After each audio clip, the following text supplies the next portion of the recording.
India और China में बढ़ते तनाव के चलते कई वीडियो सोशल मीडिया पर वायरल होना शुरू हो गई, जहां पर लोगों ने बॉयकॉट चाइना की कॉल दी।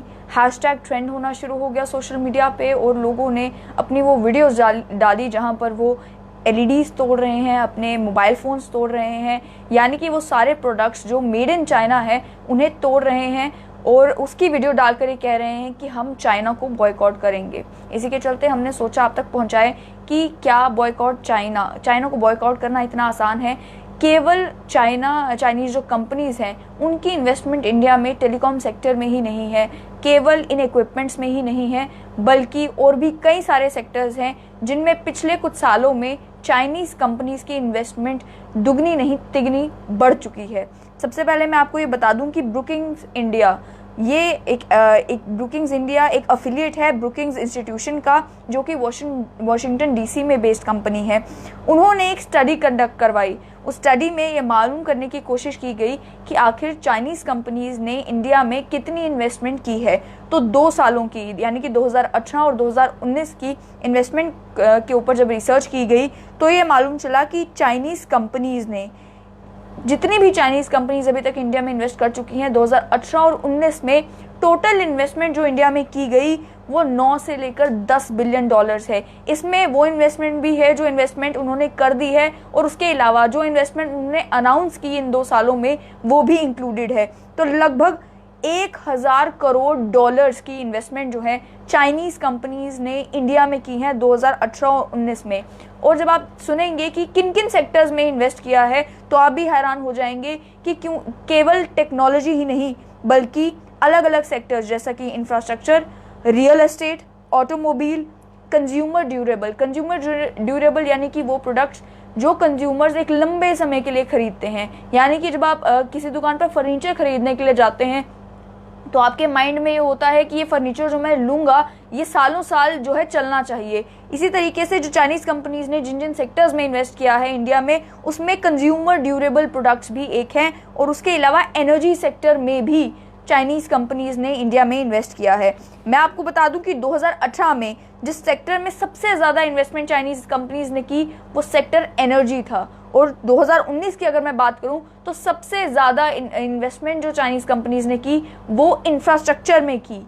साथ ही में एक और इंटरेस्टिंग ट्रेंड जो देखने को मिला वो ये था कि 2014 तक टोटल चाइनीज़ इन्वेस्टमेंट इंडिया में एज पर चाइनीज़ मिनिस्ट्री ऑफ कॉमर्स, यानी कि ये जो फिगर्स बताई गई हैं ये चाइनीज़ मिनिस्ट्री ऑफ कॉमर्स के द्वारा बताई गई हैं कि 2014 तक इंडिया में उनकी इन्वेस्टमेंट जो है 1.6 बिलियन डॉलर थी, यानी कि लगभग 160 करोड़ डॉलर्स की इन्वेस्टमेंट 2014 तक जो है जो चाइनीज़ कंपनीज हैं उन्होंने इंडिया में की थी। ये ट्रेंड बढ़ता गया। 2017 में जब हम देखें तो लगभग 8 बिलियन डॉलर्स की 800 करोड़ डॉलर्स की इन्वेस्टमेंट जो है चाइनीज़ कंपनीज ने इंडिया में की थी। और 2017 में ही एक सर्वे कंडक्ट किया गया था industrial and commerce bank of China के द्वारा, यानी कि ये जो रिसर्च है ये भी चाइना में ही कंडक्ट की गई थी, ये जानने के लिए कि जो चाइनीज़ इन्वेस्टर्स हैं वो इंडिया में कहाँ पर इन्वेस्ट कर रहे हैं, ज़्यादातर इन्वेस्टर्स किस सेक्टर में इंटरेस्ट ले रहे हैं और कितने ऐसे कंपनीज हैं जिन्होंने 2014 से लेकर 2017 तक जो है इंडिया में अपना जो है एक मार्केट शेयर बना लिया और इंडिया में उनकी इन्वेस्टमेंट ग्रो की है। मैं आपको बता दूं कि 1/3 चाइनीज़ कंपनीज जो है ये मालूम चला उस सर्वे में कि उन्होंने इंडिया में ऑपरेशन जो है 2014 में सेटअप किया था। यानी कि आज की अगर मैं बात करूं ये फिगर्स बताते हैं कि लगभग 800 चाइनीज़ कंपनीज हैं जिन्होंने डायरेक्टली इंडिया में जो है इन्वेस्टमेंट की हुई है। उसमें से इन 800 में से 1/3 कंपनीज जो थी वो 2014 में जो है इंडिया आई थी। 2014 में उन्होंने इंडिया में ऑपरेशन सेटअप किया था। उसके अलावा मैं आपको ये भी बता दूं कि ये जो 1/3 कंपनीज की बात हो रही है 2014 में जो इंडिया में आई थी, इनमें से केवल 10% ऐसी कंपनीज हैं जो कि जॉइंट वेंचर्स है। जॉइंट वेंचर से मेरा मतलब ये कि वो कंपनीज जो थी तो चाइनीज़, लेकिन उन्होंने इंडिया में किसी एक कंपनी के साथ टाई अप किया, चाहे वो स्पेसिफिक प्रोजेक्ट के लिए किया हो, चाहे वो लंबे समय के लिए किया हो, उन्होंने इंडिया में किसी कंपनी से टाई अप किया और जॉइंट वेंचर में उन्होंने वो जो है कंपनी चलाई। केवल 10% ही जॉइंट वेंचर्स थे, बाकी मेजॉरिटी जो थी वो प्राइवेट एंटरप्राइजेस थी जो कि डायरेक्टली इन्वेस्टमेंट कर रही थी इंडिया में, जो कि डायरेक्टली अपने ऑपरेशंस रन कर रही थी इंडिया में। इसमें भी मेन सेक्टर्स जो थे इन्वेस्टमेंट के और ऑपरेशंस के वो थे मैन्युफैक्चरिंग और इंफ्रास्ट्रक्चर, यानी कि यहाँ पर भी जो है टेक्नोलॉजी आपको कहीं पर देखने को नहीं मिलेगी। साथ ही में 2016 के बाद की अगर मैं बात करूं, तब जो है टेक्नोलॉजी सेक्टर भी इंपॉर्टेंट हो गया, लेकिन किस तरीके से ये समझना जरूरी है। क्या टेक्नोलॉजी में डायरेक्ट इन्वेस्टमेंट थी या इनडायरेक्ट इन्वेस्टमेंट थी?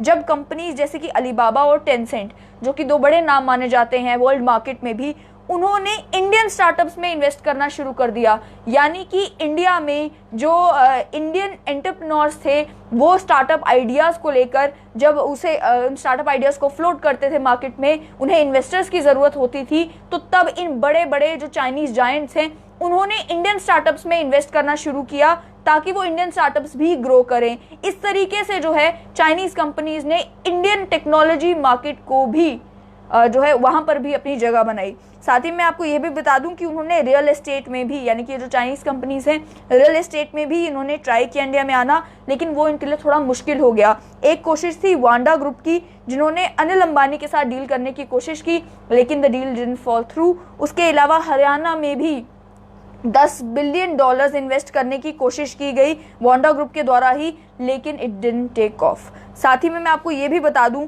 कि फोसन ग्रुप एक और चाइनीज कंपनी है जिन्होंने प्रॉपर्टी डेवलपमेंट प्लेटफॉर्म में उनका मेजर स्टेक होल्ड है यहाँ पर इंडिया में। प्रॉपर्टी डेवलपमेंट के लिए गोल्डन गेट और China state construction engineering corporation भी जॉइंट वेंचर में है, इंडिया में काम कर रहे हैं। कंस्ट्रक्शन इक्विपमेंट में भी, यानी कि जो कंस्ट्रक्शन के लिए जिन्हें इक्विपमेंट की ज़रूरत होती है, खासतौर पर मैं बात करूँ ट्रक क्रेन मार्केट की, उसमें भी एक चाइनीज जायंट है सैनी, जिन्होंने पूना में एक प्लांट लगाया है, लगभग $86 मिलियन इन्वेस्ट किए हैं और ट्रक क्रेन मार्केट में उसका एक इम्पॉर्टेंट स्टेक होल्ड है, उसे एक इम्पॉर्टेंट प्लेयर माना जाता है। साथ ही में मैं ये भी बात करूं कि जब बात करते हैं कि इंडिया में केवल इन्वेस्टमेंट की या फिर इंडिया में डायरेक्ट ऑपरेशंस की, ल्यूगोंग एक कंपनी है चाइना की जिसने इंडिया को एक एक्सपोर्ट हब बना दिया, यानी कि वो अपने प्रोडक्ट्स को इंडिया के थ्रू एक्सपोर्ट करता है। वो इंडिया से कंस्ट्रक्शन मशीनरी जो है वो अफ्रीका में एक्सपोर्ट करता है। तो इस तरीके से जो चाइनीज ऑपरेशंस है वो इंडिया में रन हो रहे हैं। साथ ही में बात करूं ऑटोमोबाइल की, तो ऑटोमोबाइल स्पेस में भी जब हम बात करते हैं तो BYD एक कंपनी है जो कि इलेक्ट्रिक व्हीकल्स, यानी कि इलेक्ट्रिक बसेस की हम बात करते हैं, इलेक्ट्रिक कार्स की बात करते हैं, उसकी मैन्युफैक्चरिंग में जो है इंडिया में अपने ऑपरेशंस रन कर रही है। SAIC है, उन्होंने अपनी स्पेस जो है MG मोटर्स के साथ बनाई।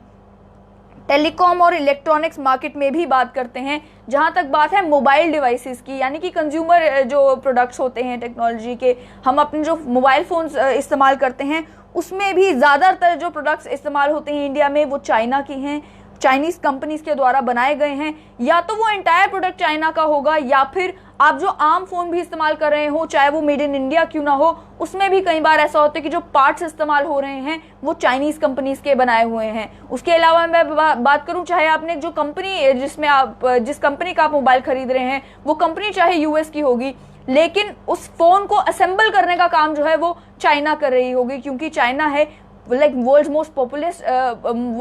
लार्जेस्ट पॉपुलेशन जो है वो चाइना में है। इसीलिए जो कंपनीज होती हैं उन्हें चीप लेबर मिल जाता है वहां पर। तो कई ऐसी कंपनीज हैं जिनके पार्ट्स अगर चाइना डेवलप नहीं करी तो वो जो फोन है उसे असेंबल करने का काम जो है वो चाइना में हो रहा है। यही मैं आपको ये भी बता दूं कि ह्यूआई और ZTE ये दो कंपनीज है जिनका टेलीकॉम इक्विपमेंट में 35% मार्केट शेयर है, 35% मार्केट शेयर है। तो ये सब समझना जरूरी है जब हम बात करते हैं बॉयकॉट चाइना की। साथ ही में मैं आपको ये भी बता दूं कि गेटवे हाउस एक और रिपोर्ट सामने आई गेटवे हाउस की।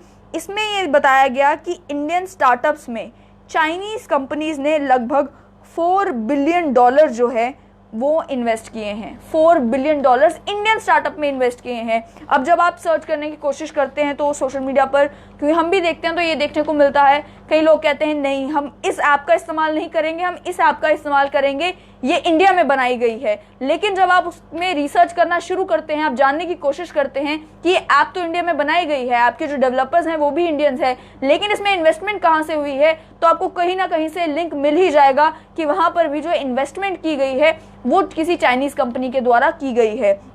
मैं आपको ये भी बता दूं कि जितनी कंपनीज अलग अलग सेक्टर्स में चाइनीज कंपनीज जो इंडिया में ऑपरेट कर रही हैं, कितनी इन्वेस्टमेंट उन्होंने की है।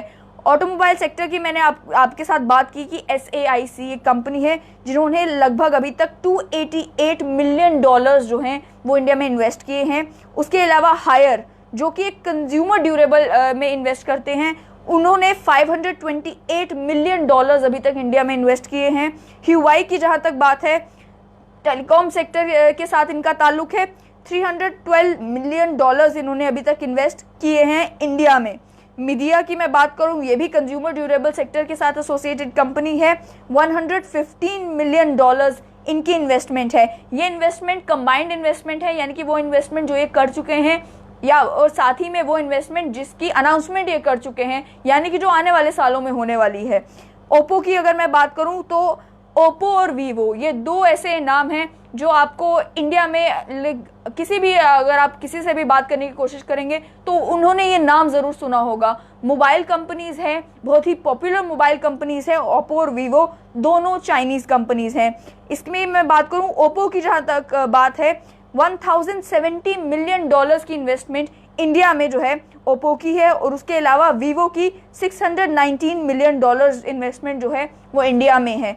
BYD की जहां तक बात है, मैंने आपको बताया कि electric cars, electric buses, electric जो मोटर व्हीकल्स हैं उन्हें बनाने का काम BYD कर रही है। ऑटोमोबाइल सेक्टर से इसका ताल्लुक है, $28.8 मिलियन जो है इसकी इन्वेस्टमेंट है।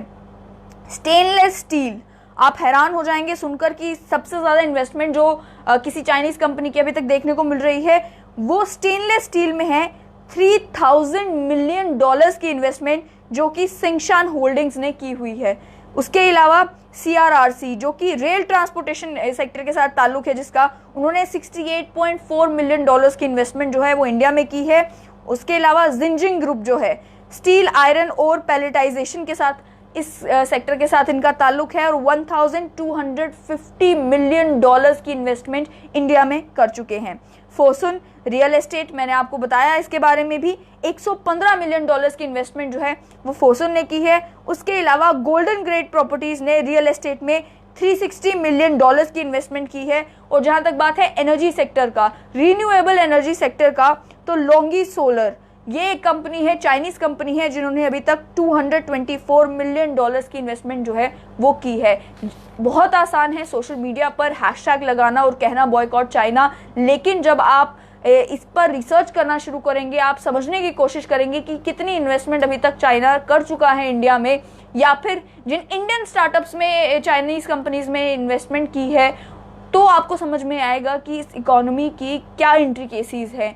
जितना भी तनाव दो देशों के बीच में होता है उसका डायरेक्ट इम्पैक्ट जो है इन्वेस्टमेंट के ऊपर भी पड़ता है और बिजनेस के ऊपर भी पड़ता है, खास तौर पर इस समय में जिस समय कोरोना वायरस पेंडेमिक है और बिजनेसेस की ऑलरेडी जो है मैं कहूँगी ऑलरेडी बहुत बुरी हालत हो चुकी है। वहीं दूसरी ओर मैं बात करूँगी उन लोगों की जो कि वीडियोस बनाकर डाल रहे हैं, अपनी LEDs तोड़ रहे हैं, अपने फोन्स तोड़ रहे हैं।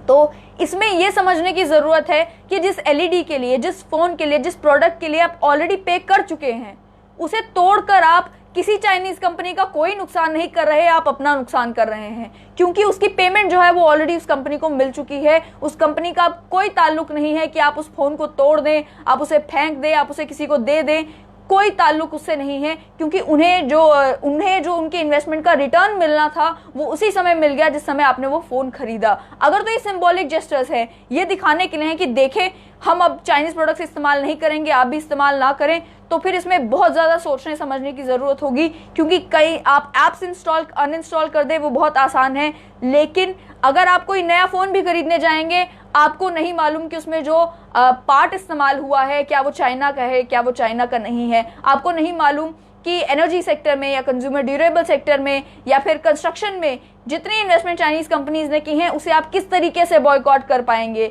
आपको नहीं मालूम कि आप जब ये कहते हैं कि अब हम चाइना का कोई प्रोडक्ट इस्तेमाल नहीं करेंगे, तो क्या उसे असली में फॉलो कर पाना इतना ही आसान है जितना उस समय वीडियो बनाते वक्त लगता है कि भाई अगर हम चाइनीज टेक्नोलॉजी इस्तेमाल करना बंद कर देंगे तो शायद हम जो हैं उस तरीके से चाइना को बॉयकॉट करने में सफल हो जाएंगे। तो बहुत ज़्यादा ज़रूरी है समझना, और साथ ही में ये भी समझना ज़रूरी है कि चाइनीज़ इन्वेस्टमेंट पिछले कुछ सालों में, खास तौर पर 2014 के बाद से जो है इंडिया में बहुत ज़्यादा बढ़ी है, और इंडियन स्टार्टअप्स में भी जो है चाइनीज़ कंपनीज मेजर इन्वेस्टर्स बनकर सामने आए हैं। तो ऐसे में क्या होगा उन इंडियन स्टार्टअप्स का जिसके ऊपर मेहनत की है किसी इंडियन एंटरप्रेन्योर ने, लेकिन जो इन्वेस्टमेंट है वो चाइनीज है, इस वजह से लोग जब उसको बॉयकॉट कर देंगे। तो ये भी समझना बहुत ज़्यादा ज़रूरी है। ये थी अभी तक की एक डिटेल्ड रिपोर्ट आपको बताने के लिए कि अभी तक कितनी इन्वेस्टमेंट जो है वो चाइना इंडिया में कर चुका है। देखते हैं अब आने वाले दिनों में क्या होगा। मुझे दीजिए इजाज़त, देखते रहें स्ट्रेट लाइन न्यूज़।